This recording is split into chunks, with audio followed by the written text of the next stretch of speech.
आणि याच विषयावरती चर्चा करायला आपल्या सोबत आहेत राष्ट्रवादीचे आमदार अमोल मिटकरी. आपण त्यांच्याशी संवाद साधूया. अमोलजी, आपलं स्वागत आहे गेस्ट सेंटरला. अमोलजी, एकंदरीत रोहित पवारांचं जे म्हणणं आहे की डीजीसीए कडनं पुन्हा एकदा हा व्हिडिओ बघितल्यावरती सुद्धा व्हीएसआर कंपनीवरती कुठल्याही पद्धतीच्या कारवाईची त्यांना अपेक्षा नाहीये आणि त्याचबरोबर जो एक ढिसाळपणा आतापर्यंत विविध अहवालातनं सुद्धा समोर आलेल्या व्हीएसआर कंपनीच्या, अर्थातच त्या अपघाताच्या पश्चात आणि त्यानंतर आज ते दृश्य बघितलेलं आहे, हे बघता तुम्हाला काय हवंय, काय अपेक्षित आहे आणि तुमची प्रतिक्रिया काय? चिरंजीव जयदादा पवार यांनी काल रात्री त्यांच्या सोशल मीडिया प्लॅटफॉर्मवर व्हीएसआर व्हेंचरच्या एका अतिरिक्त पायलटचा व्हीएसआर व्हेंचरचा मालक रोहित सिंग याचा झोपतानाचा व्हिडिओ त्या ठिकाणी अपलोड केलेला आहे. आता फ्लाईट चे 3 टप्पे असतात, क्रूज, टेक ऑफ आणि लँडिंग. तर हा टेक ऑफच्या आणि लँडिंगच्या वेळेत तर दिसत नाही, तर विमान स्थिर असतानाचा तो व्हिडिओ दिसतोय. आणि त्यामधून तो जो आहे म्हणजे सेकंड पायलट किंवा पायलटच्या सोबत असलेला साथीदार म्हणून त्याला अतिरिक्त पायलट, हा रिलीफ क्रू ज्याला म्हणता येईल, हा रिलीफ क्रू होता का? आणि जो हा तिथे दिसतोय रोहित सिंग, हा जर व्हेंचरचा मालक असेल तर असा आहे की तो कोण्या एका व्यक्तीचा विषय असू शकत नाही. दादांचं जाण्यानं मोठं नुकसान झालेलंच आहे या राज्याचं, या देशाचं. पण हा विषय प्रवाशांच्या सुरक्षेच्या संदर्भामधला असल्यामुळे जयदादा पवार यांनी तो व्हिडिओ अपलोड केला. आणि त्या व्हिडिओमध्ये जो तो झोपलेला दिसतोय तर त्याच्यामध्ये काही लोक असं सांगतायत की ती कंट्रोल रेस्टची संकल्पना आहे. मुळामध्ये कंट्रोल रेस्टच्या संकल्पनेचे जे 3 टप्पे असतात, मी ते या अगोदरही सांगितले आहे. आमचं साधं म्हणणं आहे की भारतामध्ये सुरक्षा नियमांची अंमलबजावणी म्हणजे directorate general of civil aviation करते आणि जागतिक मार्गदर्शक तत्वे इंटरनॅशनल सिव्हिल एव्हिएशन ऑर्गनायझेशन देते आणि याबाबत टेसळ प्रक्रिया एसओपी नुसार नोंदवल्या जातात. म्हणून मागणी अशी आहे की व्हिडिओ जो टाकला गेलेला आहे त्या रोहित सिंगला, त्याची पण सत्यता त्या ठिकाणी तपासली पाहिजे की तो असा झोपत होता का. आणि व्हीएसआर मधून जे व्हीआयपी प्रवास करतात त्यांच्या जीवाशी हा खेळ होतोय का.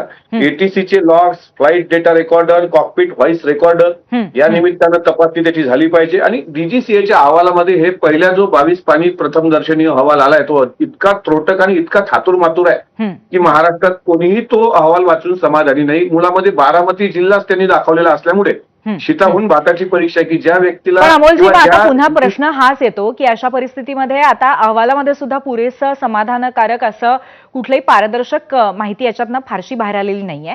असं असताना व्हीएसआर कंपनीवरती मात्र जर अंकुश कुठल्याही पद्धतीचा असता तर कदाचित असं दृश्य आज बघायला मिळालं असतं का, तर नाही. त्यामुळे याचा परिणाम या कंपनीवरती होतोय किंवा 4 विमानं आज त्यांची ग्राउंड केल्यानंतर त्यांच्या पवित्रात काही बदल होतोय, तर असं काहीच दिसत नाहीये. नाही, खरं तर डीजीसीएनी सुमोटो चौकशी व्हीएसआर व्हेंचरची सुरू करायला अपेक्षित होतं. दादा पवार यांनी जो काही व्हिडिओ अपलोड केला त्यावर त्यांनी प्रश्न निर्माण केलेत की बाबा माझ्या वडिलांचा झालेला दुर्दैवी विमान अपघात हा जशा पद्धतीनं व्हीएसआरने तो जीवाशी खेळ खेळला तसा सर्वसामान्य लोकांच्या जीवाची जर खेळ त्यात होत असेल तर हे सगळे बंदच केले पाहिजे, ब्लॅकलिस्टेड केली पाहिजे कंपनी. नाही, हिला प्रोटेक्ट कोण करताय तर डीजीसीए. डीजीसीए ही राजकीय पाठबळ असलेली कंपनी असल्याचं अनेकदा तशा शंका उत्पन्न होतात. असं वाटतं का की या कंपनीवरती अखेर कारवाई होईल? कारण आता वारंवार विविध पद्धतीच्या बाबी समोर येत आहेत, त्यामुळे तुम्हाला असं वाटतं का की याच्यावरती सकारात्मकरित्या कारवाई केली जाईल? नाही, मला असं वाटतं पूर्वी मला माझी विनंती आहे की पूर्ण होऊ द्या. मला असं म्हणायचं आहे की डीजीसीए या मुलामध्ये ह्या विषयावरच आमची शंका आहे. कारण डीजीसीएच्या अधिकाऱ्यांवर सदोष मनुष्यवधाचे गुन्हे दाखल झाले पाहिजे ही पूर्वीपासून आमची मागणी आहे. नादुरुस्त विमान राज्याच्या उपमुख्यमंत्र्यांना दिल्या गेल्यापासून ते विमान क्रॅश होईपर्यंत डीजीसीएच्या अहवाल हेही सांगितलं की झाडाला छेद देऊन ते विमान तिथे गेलं. त्या गोजूबावीला जर तुम्ही स्पॉटला गेलात तर तसं कुठं झाड दिसत नाही. प्रत्यक्षदर्शींनी सांगितलं की मंदिराच्या कळसाला टच करून ते गेलंय आणि ते पडण्यापूर्वी त्याच्यात स्फोट झालेले आहेत. गोजूबावीचे प्रत्यक्षदर्शी साक्षीदार जे ऍक्सिडेंट नंतर 2 दिवस बोलत होते मीडियासमोर, त्यांनी सांगितलेलं आहे की मंदिराच्या कळसाला टच होता ते विमान वाचलं. आता यांनी झाड मधात कुठून आणलं, तिथे तशीच खरीच परिस्थिती होती का? त्यामुळे डीजीसीएवरच शंका आहे. आणि व्हीएसआर व्हेंचरला म्हणजे रोहित सिंगला वाचवण्याचा पूर्ण ठेका या डीजीसीएने घेतलेला आहे. त्यामुळे मला शंकाच आहे. वैयक्तिक जर विचारलं तर डीजीसीएच्या संपूर्ण तपास यंत्रणेवर शंका आहे. डीजीसीए याच्यामध्ये स्पष्ट अहवाल द्यायला मागे पुढे पाहते आहे. डीजीसीएला त्या रोहित सिंगला वाचवायचं आहे हे याच्यावरून स्पष्ट दिसतंय. नक्कीच या बाबतीमध्ये आणखीन काय पावलं घेतली जातील, कारण या व्हिडिओ नंतर तर कुठल्या तरी पद्धतीची एक प्रतिक्रिया येणं अपेक्षित आहे यंत्रणांकडनं. आपण याच्यावरती लक्ष ठेवून असूच. धन्यवाद अमोलजी, तुम्ही इथे आलात आणि आज या सगळ्याबद्दल बातचीत केली म्हणून. आणि याबरोबरच एक छोटासा ब्रेक घेणार